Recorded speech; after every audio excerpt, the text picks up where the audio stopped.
Am I right? That one that just haunts your dreams? Well, a couple of years ago I had mine, and when it was over, I had a lot of things I had left to say to this person, but couldn't bring myself to say it to her. So I put all of those unspoken words into a letter, and instead of doing the responsible, mature thing and reading it to her, I'm going to read it to y'all tonight. It's called, To the Girl Who Taught Me the Art of Letting Go. It's funny. When I first decided that I wanted to write you, I didn't even know what it was I wanted to say. Even now, standing here, I'm not sure what words will flow from this pen by the time we reach this letter's end, so let's just see where it takes us. I do know that I wanted to tell you that I still miss you. Your absence has left a very important part of me empty. When I'm laying in bed alone at night, it seems so much bigger, which in turn makes me feel small. It's gotten where I have to fill your side of the bed with clothes every night just so that emptiness doesn't feel like a chasm, seducing me into a fall that will never, ever end. And it's harder because I haven't been able to forgive you yet. Every day, I hate you a little bit more, and that hatred is wrapped into a painful ball inside my stomach. And now I can't eat, I can't sleep, I can't do anything else because all I see is your face, and it serves as a constant fucking reminder of what you did. But you should also know, everything in my life is going great. I have met someone else who is everything I ever made you out to be. I go out every night surrounded by friends and family, and I never feel that familiar ache of loneliness. But not a single word of any of that is true. I hardly ever think about you or us anymore. My life is a lot better and easier without you in it. That wasn't supposed to be as harsh as it came off. It's just that I put our past behind me. I've forgiven you and myself for everything.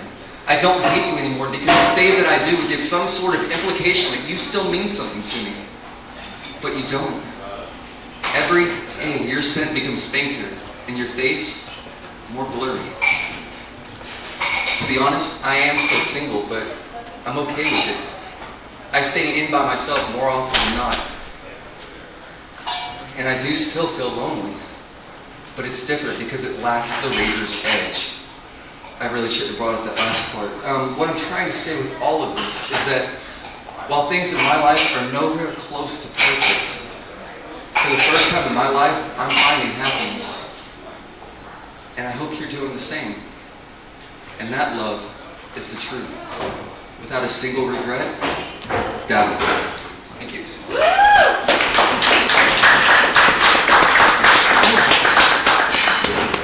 This next piece I originally wrote as a rap song, but when I performed it, my friends didn't know what the hell I was saying because it went so fast.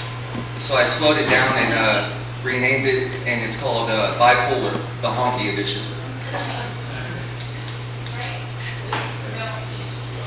It all kicks off with a trigger. No matter how small it may seem, so innocuous. My blood, it boils, my heart turns into dust. Like the arrival of a new face, but these feelings displaced. Was I trying to replace or simply erase the events of this waste that I began in haste? Because it was all in vain. So now my heart is stained, head is strained, but it's not exactly the pain that's driving me insane.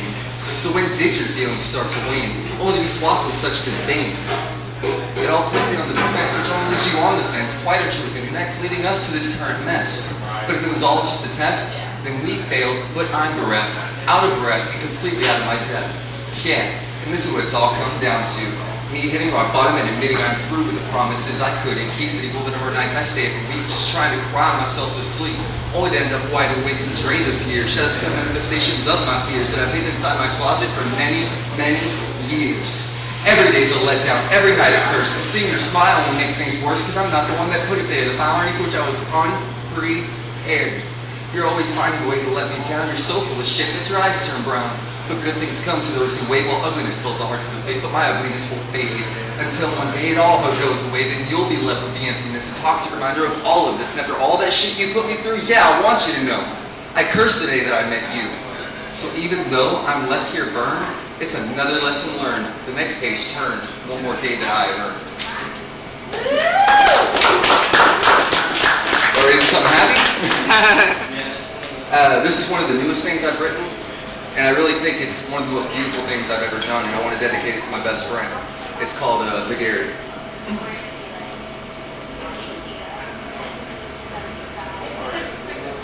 I'm laying in my bedroom, but everything looks like it's underwater. Clutter and debris are floating all around me, but when I breathe, I inhale only air. In fact, nothing about this room is the way it should be, and I grow deep and unsettled. Movement at my left catches my attention. There's a woman lying next to me. Her tiny frame wrapped under the sheets, and her face contorts with irritation. Then she throws the sheet off in a fit, exposing the bare, silky skin of her chest. Then she smiles, and I can study her face as she continues to doze. She tells me her entire life story with the ebb and flow of her eyebrows. Her short brown hair rises towards the ceiling and dances in the moonlight. Every single ill feeling I had just seconds before is washed away in the baptism of her beauty. I've eaten at the tables of some very important men, and I've seen more countries than you have states, but none of that has left me as awestruck as she has. I could never grow tired of looking at her. But then, of course, the alarm clock throws her away. Thank you a lot. My name's Gavin.